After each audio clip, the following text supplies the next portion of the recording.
What's up, everybody? It's Andrew from the Jaguar podcast, and today I have a special guest joining us, Jaguars linebacker Yasir Abdullah. Yasir Abdullah was drafted in 2023 by the Jacksonville Jaguars in the 5th round, the 136th overall pick out of Louisville. At Louisville, he had a career 123 solo tackles, 42 tackles for a loss, 23 and a half sacks, 3 interceptions, and 3 fumble recoveries. Give it up for the great Yasir Abdullah. Yasir, what's up, man? How's it going? Oh, I'm doing good, man. Thank you for having me on the show. No problem, man. Welcome to Duval. Happy to have you. I'm glad to be here. So, are you excited, Yasir, to be back in your home state of Florida playing for Coach Doug Peterson? Oh man, it's a blessing. I always think about it every day. You know, when I first got here, it was a dream come true. Putting on that helmet, put on the cleats, the jersey, gloves, everything it was a dream come true. And especially being back home, the weather's nice, and it just, being back home is amazing. Yeah. How's speaking of that? How's the mini camp and OTAs? How are they going? They're going good. Just learning things from the vets, the coaches, the staff as well, medical staff as well. They take care of you. Everybody's nice around there, and me personally, just learning new things. Being a pro, everything got to be in meetings real early. I mean that's a must even in college. But just learning everything new, playbook, scheme, everything is moving smooth. Awesome. Yeah. So then, I think per the schedule, you guys continue to mid-June, and then you have some time off? Yeah. Okay, cool. So on draft night, I was just curious, Yasir, what were you doing on draft night, and who did you talk to when you got the infamous call from the Jaguars? So this is how it went. That whole entire process, I was just, my heart was pounding. I just had my mother, my father, my sister, and my brother and his family there, to support me. I have a lot of people on draft day, but it was really exhilarating. I was just nervous the whole time, nervous and excited. But when Coach Peterson called me, it was a sigh of relief, and like all the weight was off my shoulders, and I was just it was tears of joy at the end of the day, and I was happy. I'm happy to be a Jag. So that's awesome, man. We're happy to have you. I was watching some press that you did recently. I believe it was at the Combine, and you said you were going to run a 4.4, and you went ahead and you did that in the Combine. You're in a 4.47, which is really impressive. As an outsider, I was just curious, how much prep goes into the Combine, and like how long are you training for that? So before the Combine, we had like 2 weeks to prep for it. I was working out at Bomberitos back in Miami. I've been working with them since I was in high school, so I know what the deal was. And Pete took care of me with my health, and just learning new things about the 40. And so, but I had one perk that I always had my whole entire life. I ran track. Growing up, I ran track, so that was a must for me, especially playing football and everything. Just trying to get my speed up. I ran track a lot, so that was one perk for me doing that 40. Nice, yeah. And have you been racing anybody yet? Have they started racing at the OTAs, mate? Not yet, but probably after this, they might ask me. That's awesome. So, I was watching a lot of your film, And man, you can do it all. You can rush the passer. You can drop back into coverage. I saw you had a crazy interception. I believe it was like against Pitt, where Yeah. yeah, you just jumped the route. It was amazing. And were you strictly in throughout your career just played linebacker, or did you play other positions as well? Oh, you mean in college? Yeah, I just play straight linebacker. straight linebacker. Uh, Okay, because like I was just curious because you had a lot of like you were really good at dropping back into coverage. So I didn't know if maybe you played defensive back in high school or high yeah, school yeah. ball or I played safety back in high school. I played wide receiver in middle school. When you're from South Florida, you got to do a lot of things. yeah, So so that's awesome. what I did. Okay. And as well, I'm watching your film. You're a great technician. You have great moves, pass rushing techniques.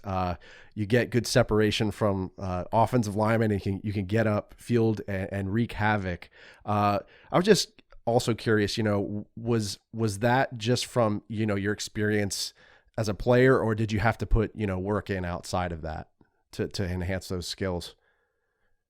Oh man, I had to put in work, in the dark. Just it all started in high school, really. Um, I mean, growing up, of course, playing different sports, soccer and all that, baseball, track. But growing like that one time in high school, that's when my work ethic started to elevate.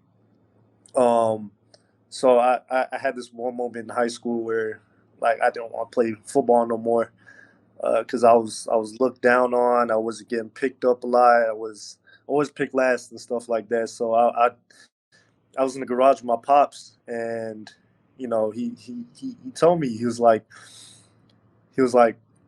only you can determine your future. Only you can do what's best for yourself. You don't gotta care what other people are saying. Just do what you do. And I took that into consideration, and then from there I just started elevating.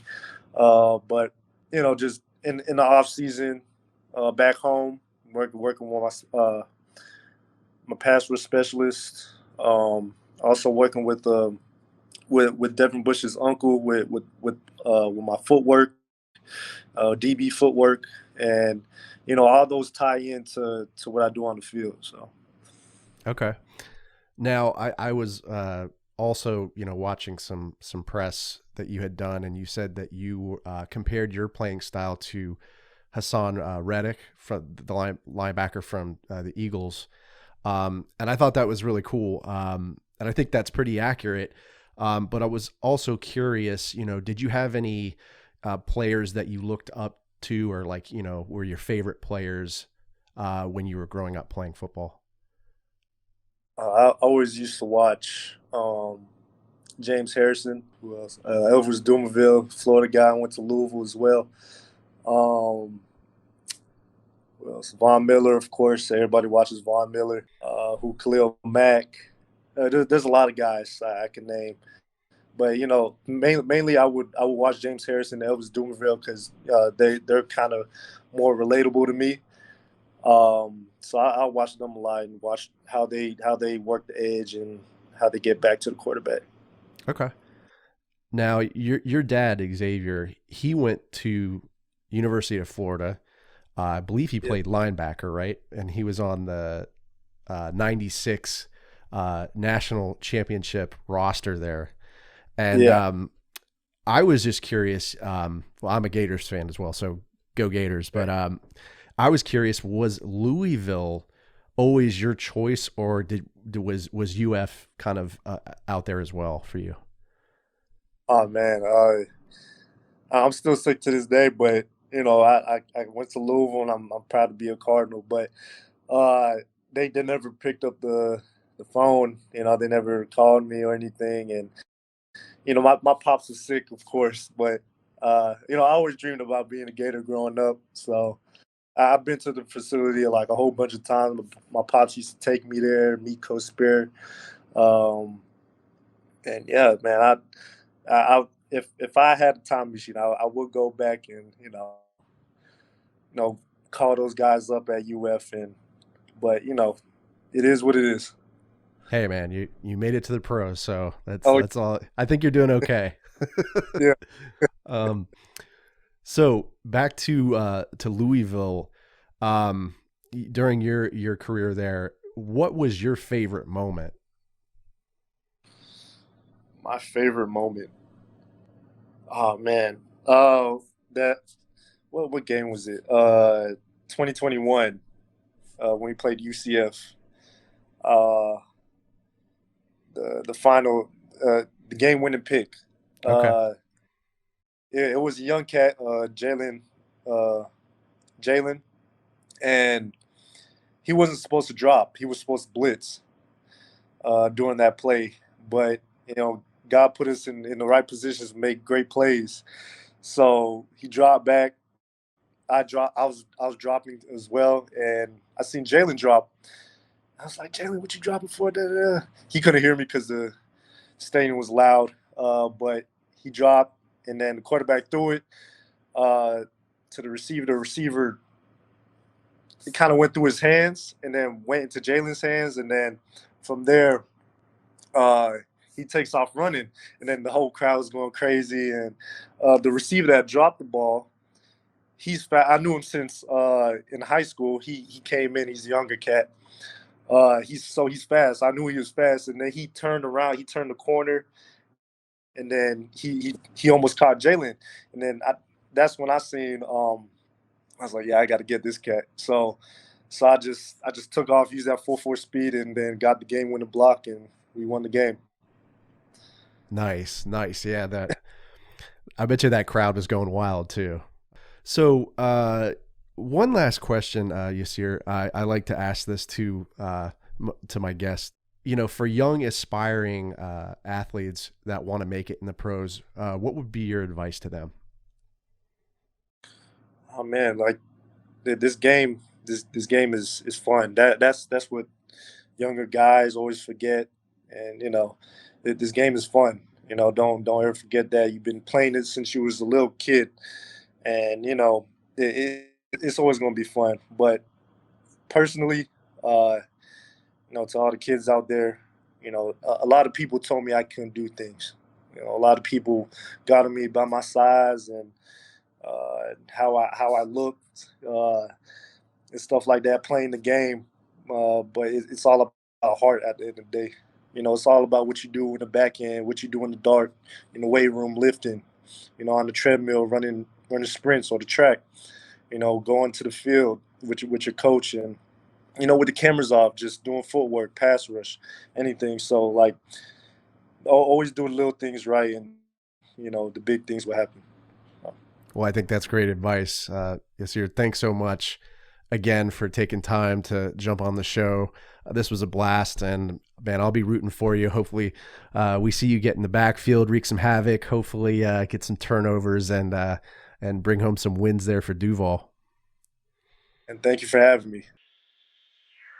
Duval! What's up, everybody? It's Andrew from the Jaguar Podcast. Hope you enjoyed the video. Don't forget to subscribe to the channel as always. And remember, this is a podcast, so you can find this pretty much wherever you find podcasts. Subscribe to it. Go Jags, and I'll see you next time.